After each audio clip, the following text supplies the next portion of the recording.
maisha yoyote ukiona yanapanda juu, chanzo kikubwa ni usafiri.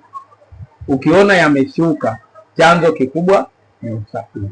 Kwa hiyo licha hizi kazi zinazofanyika, iwe ni kilimo, iwe ni nini, lakini kinachoweza kufanya maisha yawe juu au yawe ya kati au ya chini ni usafiri, na usafiri mwingi unatumia mafuta. Kwa hiyo ni makosa ya uwajibikaji wa serikali ndio yametufikishia hapo.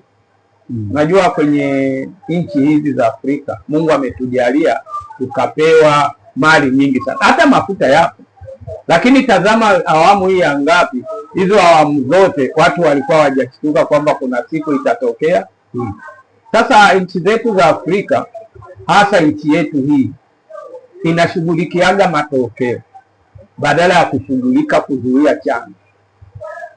Kuhusu bei ya mafuta kupanda, ni kweli dunia nzima imepanda, lakini sisi hapa tuna vyanzo vingi ambavyo vingine vinaweza vikatumika vikalikava swala la kodi ya mafuta. Mafuta yana tozo nyingi. Kwa nini sasa wasifanye hivi? Bandari ikave ile kodi. Mimi toka bandari imebinafsishwa sijawahi kusikia spika au mbunge anasimama anasema faida ya bandari ni nini, au faida ya Loliondo kule watu wameondolewa ni nini, au faida ya misitu ni nini.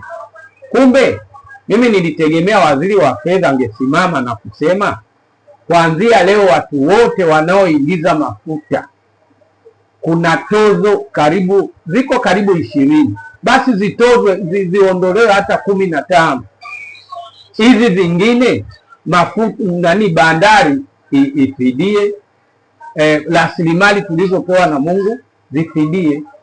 Lakini sasa unaposema uendelee kuongeza na watu waendelee kutozwa tozo, maana yake wala hauwaumizi wale wanaoagiza mafuta hivi.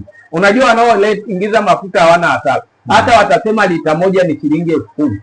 Anayeumizwa ni huyo abiria wa mwisho kabisa, consumer wa mwisho kabisa, ambaye hana uwezo, pengine amepanda daladala, amesikia ndugu yake amekufa kiharidhi, hata hana hela, ameamua akauze mbuzi wake, apande aende kule arudi. Huyo tu ndio unaona.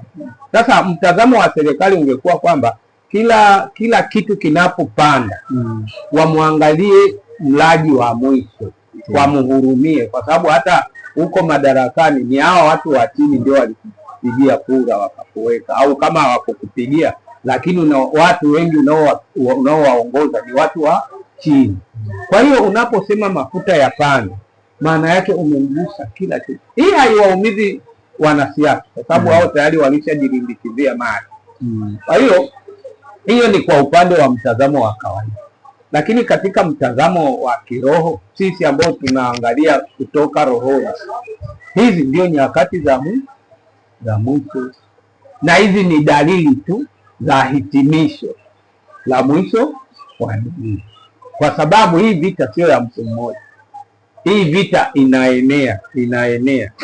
Ndipo nakuja kukuta ile Mathayo 24 kuanzia ule mstari wa 3, jinsi wanafunzi wa Yesu walivyoenda kumwambia kwamba mwisho wa dunia itakuwaje na kuja kwake. Ameeleza vitu vingi, vita, magonjwa, matetemeko, lakini kitu cha mwisho kabisa akasema wakati huo utakuwa na dhiki kubwa sana, ambayo haijawahi kutokea toka kuwekwa misingi ya dunia na haitatokea tena. Lakini kwa ajili ya, anasema siku hizo zisingepitwa, asingeokoka mtu hata mmoja, ila kwa ajili ya watakatifu siku hizo zitafika. Kwa hiyo nihimize tu kwamba waombaji misikitini, kanisani, mitaani wamuombe Mungu sana, kwa sababu hii dhiki tunayoiona ni chanzo tu, lakini inakuja, na nikizingatia